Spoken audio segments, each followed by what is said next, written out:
ും യേശുക്രിസ്തുവിന്റെ നിസ്സീമ്യമായ നാമത്തിലുള്ള നന്ദി സ്നേഹവന്ദനവും ഞങ്ങൾ അറിയിക്കുകയാണ്. ഞങ്ങൾ ചില നാളുകളായിട്ട് പാലക്കാട് ജില്ലയുടെയും മലപ്പുറം ജില്ലയുടെയും ഗ്രാമപ്രദേശങ്ങളിലും പട്ടണങ്ങളിലുമൊക്കെ നടത്തിവരുന്ന ഒരു സുവിശേഷ സന്ദേശമാണ് ഈ പ്രദേശത്ത് വീണ്ടും ഇങ്ങനെ ഒരു പ്രാവശ്യം കൂടെ കടന്നു വരുവാൻ ഞങ്ങൾക്ക് ഇടയായി തീർന്നത്. എന്നാൽ ഞങ്ങൾ ഇന്ന് ഇവിടെ വന്നതിന്റെ പിൻപിലുള്ള കാര്യമെന്ന് പറയുന്നത് ആഗോള വ്യാപകമായിട്ട് ലോകമെമ്പാടുമായിട്ട് വർണ്ണമനോഹരമായിട്ടുള്ള നക്ഷത്രങ്ങൾ ഓരോ വീടുകളിലും സ്ഥാപനങ്ങളിലും സ്കൂളുകളിലും കോളേജുകളിലും നമുക്ക് അവിടെവിടങ്ങളായി മിന്നിത്തിളങ്ങുന്ന നക്ഷത്രങ്ങളെ കാണുവാൻ കഴിയുന്നുണ്ട്. അത് വിളിച്ചറിയിക്കുന്നത് കർത്താവാകുന്ന യേശുക്രിസ്തു നൂറ്റാണ്ടുകൾക്ക് മുൻപ് ഈ ലോകത്തിൽ ജനിച്ചു എന്നുള്ള വസ്തുതയാണ് വിളിച്ചറിയിക്കുന്നത്. അതുകൊണ്ട് തന്നെ അനുഗ്രഹപൂർണമാകുന്ന ഒരു ക്രിസ്മസ് സന്ദേശവുമായിട്ടാണ് ഞങ്ങൾ ഈ പ്രദേശത്ത് എത്തിച്ചേർന്നിരിക്കുന്നത്.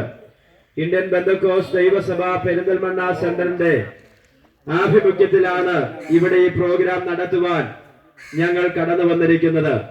ഞങ്ങളുടെ സെന്ററിലുള്ള പാസ്റ്റേഴ്സ് ആണ് ഇവിടെ വന്നിരിക്കുന്നത്. നിങ്ങളുടെ തിരക്കേറിയ ജീവിതത്തിൽ ചില മിനിറ്റുകൾ ഞങ്ങൾ ഈ ശബ്ദ ശ്രേണിയിലേക്ക് നിങ്ങളുടെ ശ്രദ്ധയെ ഹാർദവുമായി ഞങ്ങൾ ക്ഷണിക്കുകയാണ്. ദൈവം നിങ്ങളെ എല്ലാവരെയും ധാരാളമായിട്ട് അനുഗ്രഹിക്കട്ടെ എന്ന് ആത്മാർത്ഥമായിട്ട് ഞങ്ങൾ പ്രാർത്ഥിക്കുകയും ചെയ്യുകയാണ്. ജനുവരി 1 പുതുവർഷ പുലരിയായിട്ടാണല്ലോ നമ്മൾക്ക് ഈ ഡിസംബറിന്റെ ഒടുവിലത്തെ ദിനങ്ങളിൽ കാണുവാൻ കഴിയുന്നത്. ഇങ്ങനെയാണ് വേദപുസ്തകത്തിൽ ഒരു തിരുവചനം ഞാനിവിടെ വായിക്കുവാൻ ആഗ്രഹിക്കുകയാണ്. സകല മനുഷ്യർക്കും ഉണ്ടാകുവാനുള്ള മഹാസന്തോഷം ഞാൻ നിങ്ങളോട് സുവിശേഷിക്കുന്നു എന്നും കർത്താവായ യേശുക്രിസ്തു എന്ന രക്ഷിതാവ് ഇന്ന് നിങ്ങൾക്കായി ദാവീദിന്റെ പട്ടണത്തിൽ ജനിച്ചിരിക്കുന്നു എന്നുള്ള വളരെ മനോഹരമാകുന്ന തിരുവെഴുത്തിൽ അനുഗ്രഹിക്കപ്പെട്ട തിരുവചന സൂക്തമാണ് ഇവിടെ ഞാൻ ഓർപ്പിക്കുവാനിടയായി തീർന്നത്. മാനവജാതിയുടെ സന്തോഷത്തിന് വേണ്ടി ഒരു പ്രത്യേക സ്ഥലത്തെന്നുള്ളതല്ല, ലോകത്തിലുള്ള മനുഷ്യനായി ജനിച്ചിട്ടുള്ള എല്ലാവർക്കും ആ സന്തോഷം അനുഭവിക്കണമെന്നാണ് വിശുദ്ധ തിരുവെഴുത്തും കർത്താവാകുന്ന യേശുക്രിസ്തുവും ആഗ്രഹിക്കുന്നത്. എന്താണ് യേശുക്രിസ്തു മനുഷ്യന് വേണ്ടി ചെയ്തത്?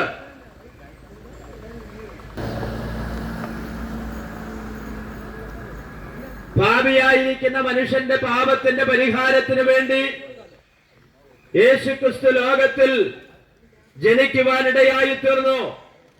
യേശുക്രിസ്തുവിന്റെ ജനനമെന്ന് പറയുന്നത് വളരെ വ്യത്യസ്തവും ലോകത്തിൽ ഇന്ന് വരെ കാണാത്തതും ഇനിയും കാണുവാൻ കഴിയാത്ത തരത്തിലുള്ളൊരു ജന്മമാണ് യേശുക്രിസ്തുവിന് ഈ ലോകത്തിൽ കൊടുത്ത ജനനമെന്ന് പറയുന്നത്.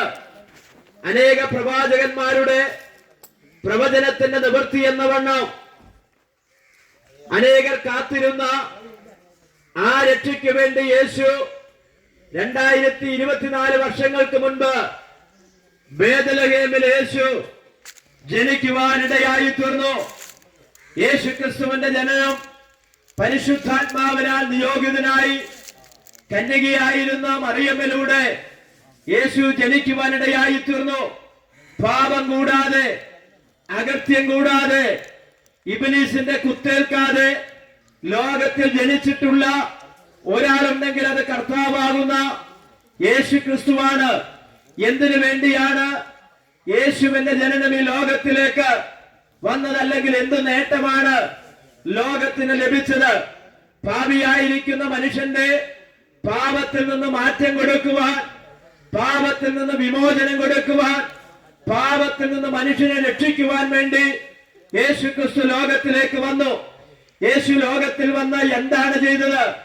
യേശു നടന്ന പട്ടണങ്ങളിൽ, യേശു ജനിച്ച ഗ്രാമത്തിൽ, യേശു പോയ ഇടങ്ങളിൽ അനേക രോഗികൾക്ക് സൗഖ്യം കൊടുക്കുവാനിടയായി തീർന്നു. അനേക കുരുടന്മാർക്ക് കാഴ്ച കൊടുത്തു, ചെകിടന്മാർക്ക് കേൾവി കൊടുത്തു, മരിച്ചവരെ ഉയർത്തെഴുന്നേൽപ്പിക്കുവാനിടയായി തീർന്നു. എന്തിനു വേണ്ടിയാണ് ഈ അത്ഭുതങ്ങളൊക്കെ യേശു ഭൂമിയിൽ മനുഷ്യന് വേണ്ടി ചെയ്തത്? വേദപുസ്തകത്തിൽ എഴുതി ചേർത്തിട്ടുള്ള 36ഓളം അത്ഭുതങ്ങൾ നമുക്ക് യേശുവിൻ്റെത് വായിക്കുവാൻ കഴിയും. ബാക്കിയുള്ള അത്ഭുതങ്ങൾ ധാരാളമുണ്ട് എന്ന് വിശുദ്ധ ബൈബിൾ വിളിച്ചു പറയുകയാണ്.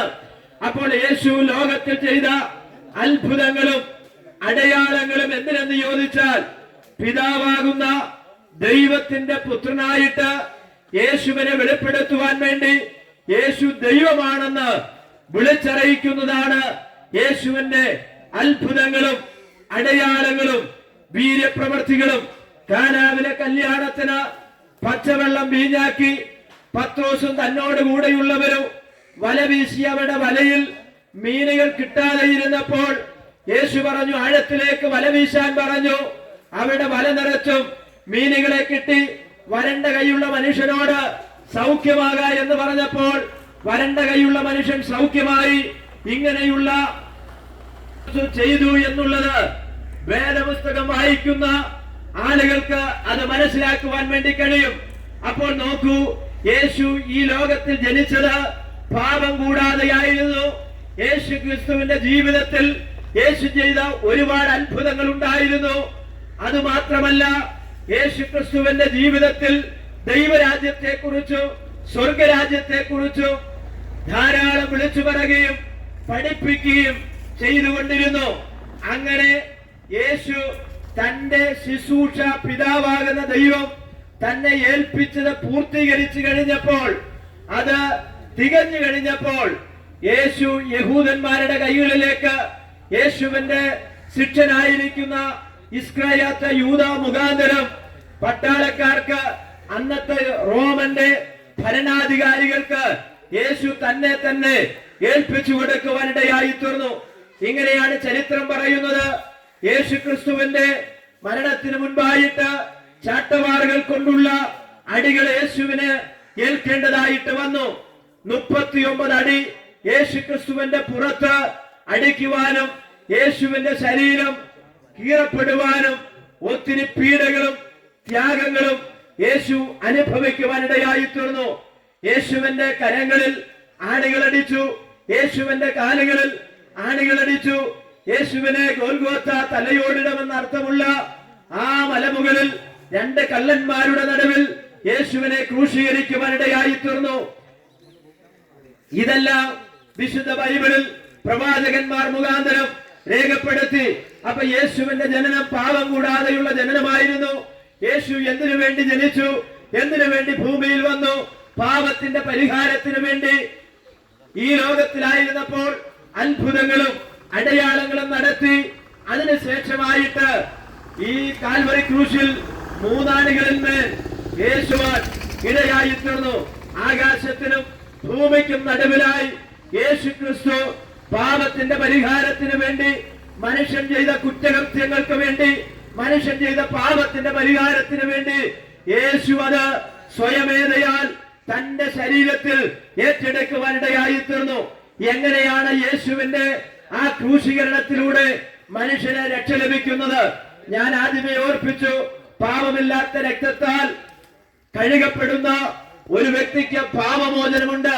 അവന്റെ പുത്രനാകുന്ന യേശുവിന്റെ രക്തം നിങ്ങളുടെ സകല പാപവും പോക്കുന്നു എന്ന് ബൈബിളിൽ വിളിച്ചു പറയുകയാണ്. ഞങ്ങളെ ഈ ശബ്ദപരിധിയിൽ ശ്രമിക്കുന്ന പ്രിയമുള്ള സഹോദരങ്ങളെ, നമ്മുടെ ജീവിതത്തിലുള്ള പാപം എത്ര കടുംചുവപ്പായിരുന്നാലും, മനുഷ്യൻ ക്ഷമിക്കാത്ത കുറ്റകൃത്യങ്ങൾ നമ്മുടെ ജീവിതത്തിൽ ഉണ്ടെങ്കിലും, ഇന്ന് പകൽക്കാലം ഓർപ്പിക്കാം, ആ പാപങ്ങളെയെല്ലാം കർത്താവ് ക്ഷമിക്കുവാനിടയായി തീർന്നു. മദ്യവും മയക്കുമരുന്നും ഇന്ന് നമ്മുടെ കുടുംബങ്ങളെ പിടിച്ചുലയ്ക്കുന്ന ഒരു സംഭവമായിട്ട് മാറിക്കൊണ്ടിരിക്കുകയാണോ? നമ്മുടെ ഭർത്താവ് ഒരു മദ്യപാനിയാണോ? നമ്മുടെ മക്കൾ മയക്കുമരുന്നിന് അടിമകളാണോ? ഇങ്ങനെയുള്ള സമാധാനമില്ലാത്ത ഒരു ലോകത്തിൽ നിങ്ങളുടെ കുടുംബത്തിന് സമാധാനം അനുഭവിക്കുവാൻ കഴിയുന്നില്ലെങ്കിൽ, കർത്താവാകുന്ന യേശു താൻ മരിക്കുന്നതിന് മുൻപായിട്ട് ഈ ലോകത്തിലായിരുന്നപ്പോൾ ഇങ്ങനെ വിളിച്ചു പറഞ്ഞു. യോഹന്നാൻ അത് വിശുദ്ധ ബൈബിളിൽ രേഖപ്പെടുത്തി. ഞാൻ എന്റെ സമാധാനം നിങ്ങൾക്ക് തന്നേച്ചു പോകുന്നു. അത് ലോകം തരുന്നത് പോലെയല്ല. ഇവിടെയുള്ള വസ്തുക്കൾ നമുക്ക് തരുന്ന സമാധാനം താൽക്കാലികമാണ്. സിനിമ കാണുമ്പോൾ 3 മണിക്കൂർ നമ്മൾ അതിനകത്തെ കഥാപാത്രങ്ങളെയും കഥയും അതിനകത്തെ അഭിനയിക്കുന്ന അഭിനയങ്ങളും ഒക്കെ കാണുമ്പോൾ നമ്മളൊരു 3 മണിക്കൂർ നമ്മുടെ വീട്ടിലല്ല മറ്റൊരു ലോകത്തിലാണ്. മദ്യപിക്കുന്ന ഒരു വ്യക്തിയെ വിളിച്ച് ചോദിച്ചാൽ അവൻ പറയും, എനിക്ക് അല്പ സമാധാനം കിട്ടുവാൻ വേണ്ടിയാണ് ഞാൻ മദ്യപിച്ചത് എന്ന് പറഞ്ഞാൽ അവന്റെ ശരീരത്തിൽ ആ മദ്യത്തിൽ അടങ്ങിയിരിക്കുന്ന ലഹരി അവനെ വിട്ട് മാറുന്നിടം വരെ അവൻ മറ്റൊരു ലോകത്തിലാണ്. മയക്കുമരുന്ന് ഉപയോഗിക്കുന്ന ഒരു യുവചെറുപ്പക്കാരെ നാം വിളിച്ചാൽ പറയൂ, അവൻ പറയും, എന്റെ ടെൻഷനൊക്കെ ഒന്ന് മറക്കാൻ വേണ്ടി, എന്റെ പ്രശ്നങ്ങളൊക്കെ ഒന്ന് മറക്കാൻ വേണ്ടിയാണ് ഞാൻ മദ്യപിക്കുന്നത്, ഞാൻ ഈ ലഹരി ഉപയോഗിക്കുന്നൊക്കെ പറയുന്ന ചെറുപ്പക്കാരെ നമുക്ക് കാണുവാൻ കഴിയും. ഞാൻ കഴിഞ്ഞ ഒരു ദിവസം അദ്ദേഹം മദ്യത്തിനും മയക്കുമരുന്നിനുമൊക്കെ അടിമയായിട്ടുള്ളൊരു സഹോദരനായിരുന്നു. അദ്ദേഹം പറഞ്ഞു, എന്റെ ടെൻഷൻ മാറുവാൻ വേണ്ടിയാണ് ഞാനിത് ഉപയോഗിക്കുന്നത്. ഞാൻ പറഞ്ഞതിന്റെ താല്പര്യം, ഇന്ന് നമ്മുടെ യുവ തലമുറകൾ, നമ്മുടെ ചെറുപ്പക്കാര്, ഇങ്ങനെയുള്ള ആളുകൾ ഇങ്ങനെയുള്ള സ്വഭാവത്തിലേക്ക് വഴിതെറ്റി പോകുന്ന ഒരു കാലത്തിലാണ് നമ്മളായിരിക്കുന്നത്. നമ്മുടെ കോളേജ് ക്യാമ്പസുകളിൽ, സ്കൂളുകളിൽ, കലാലയങ്ങളിൽ, നമ്മുടെ ചുറ്റുപാടുകളിൽ, എന്തിനേറെ പറയുന്നു, കഴിഞ്ഞ ചില മാസങ്ങളായിട്ട് നമ്മുടെ പത്രങ്ങളിൽ നിറഞ്ഞു നിന്ന, TV മാധ്യമങ്ങളിൽ നിറഞ്ഞു നിറഞ്ഞ ഒരു വാർത്തയുണ്ട്. MDMA എന്ന് പറയുന്ന മാരകീയമായിട്ടുള്ള മയക്കുമരുന്നുകൾ ചെറുപ്പക്കാർ മാത്രമല്ല, പ്രായമുള്ളവര്, പ്രായവ്യത്യാസമന്യേ പലരും ഉപയോഗിച്ച് അവരുടെ ജീവിതം അമ്പേ പരാജയപ്പെട്ട് നശിച്ചു പോയിക്കൊണ്ടിരിക്കുന്ന ഒരു പ്രത്യേക കാലത്തിലല്ലേ നാം എത്തിച്ചേർന്നിരിക്കുന്നത്. നമ്മുടെ ഈ കാലം ഒരു ഭയാനകരമായിട്ടുള്ള ഒരു കാലത്തിലാണ് നാം എത്തിച്ചേർന്നിരിക്കുന്നത്. ഞാൻ പറഞ്ഞതിന്റെ സാരം എന്ന് പറയുന്നത്, അങ്ങനെ കർത്താവാകുന്ന യേശു കാൽവരി ക്രൂശിൽ തന്റെ സ്വന്തം തോളിലേക്ക് തലചായിച്ചുകൊണ്ട്, പിതാവേ, എന്റെ പ്രാണനെ ഞാൻ തൃക്കൈയിൽ ഫലമേൽപ്പിക്കുന്നു എന്ന് പറഞ്ഞ് യേശു മരിക്കുവാനിടയായി തീർന്നു. യേശുവിന്റെ മരണം ഒരു കൊലപാതകമല്ലായിരുന്നു. യേശുവിന്റെ മരണം ഒരു ആത്മഹത്യ മരണമല്ലായിരുന്നു. യേശുവിന്റെ മരണം സ്വയമേത താൻ പിതാവാകുന്ന ദൈവത്തിന്റെ കരങ്ങളിൽ മനുഷ്യന്റെ പാപത്തിന്റെ പരിഹാരത്തിന് വേണ്ടി തന്നെത്താൻ സമർപ്പിച്ചു കൊടുത്ത ഒരു പാപബലിയായിരുന്നു യേശു ക്രിസ്തുവിന്റെ മരണം എന്ന് പറയുന്നത്.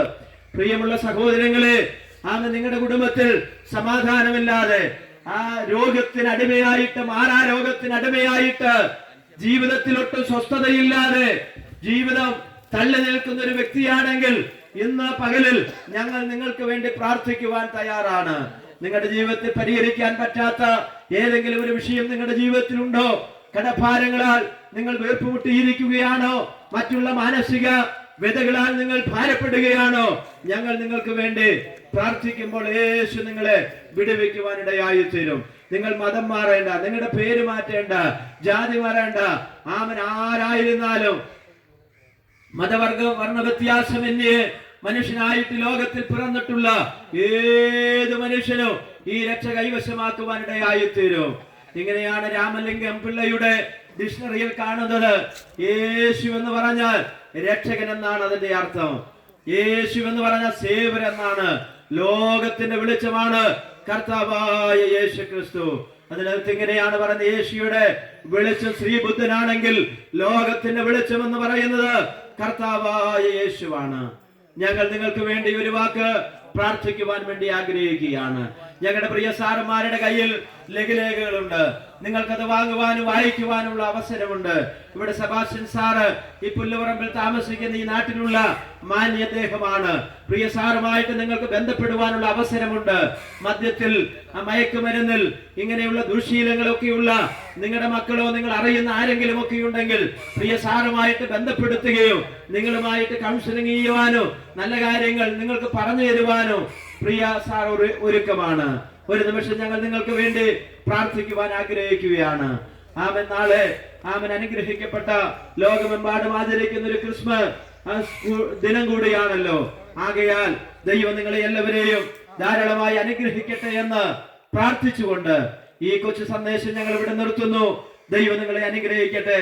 ഇപ്പൊ സെബാസ്റ്റ്യൻ സാർ മുന്നോട്ട് വന്ന് ഒരു വാക്ക് നിങ്ങൾക്ക് വേണ്ടി പ്രാർത്ഥിക്കുന്നു.